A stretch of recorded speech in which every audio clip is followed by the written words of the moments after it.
یا تا اوه بچه ما بعقل شده سازی تنجی میشه شکرم دیگه فقط خود زن نگیری فکری ما را نمیکنی که گیرتم اخمق اولیش اتکاس کلا ای سازی بودنی که نقطه در طفلیات بذارشیم مخیرم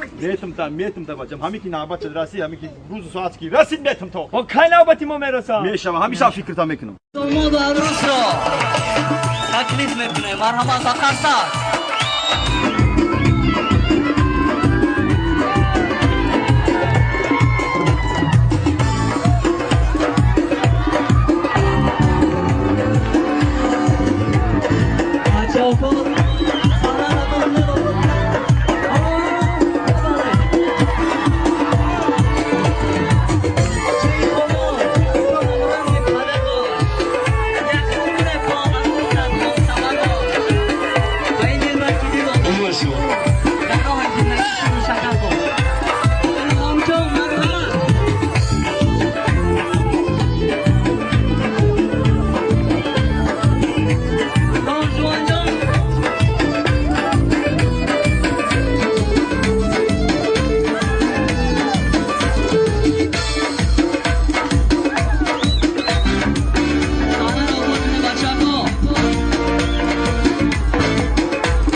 مرحمت دوتای شوار زیاد دوتای شوخی شوار مرحمت یک عمر با عروست هم سفر باش این دوی که این دلبر که دیلو بست بر تو در راه زندگی شیر و شکر باش یک پدری شاه بچه دانشوان جان که پدرش بای مراد که فرزندش را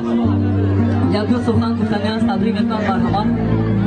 مرحمت دیجی اکیوری کرد همه شما را خوش آمدید میگویم همسایه ها خیشی توانا همه شما را باید خوش آمدید میگویم این پسری ما که دانشوان جان این روزی توی شهر عروسیه باید عذاب خواهی سخص کنیم ایسی کریدیت گرفتیم ایسی کنیم روزی کنیم همین روز کارمانه تا بیگه اگستیم رزمیرش پاپوشید نیفتیم یک بار دیگر تبریک میکنیم خوش آمدید همسایه ها خیش توانا میمانا توی مبارک شود سلامت باشید زیده باشید متعیسه اما که سرتراش سر پاگیزه تراش آچه شه بر تو میگو در سری شه تنگه بچاش یک قرصک مرحمت یک خانزنه اکیره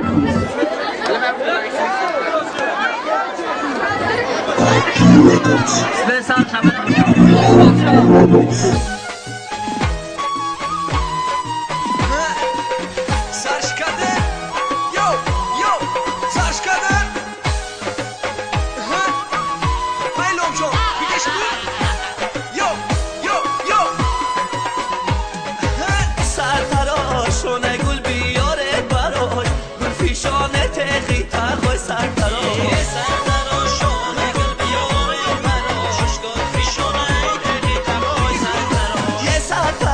شونه گل بیاره برا گل فیشانه تقی تا خوی سر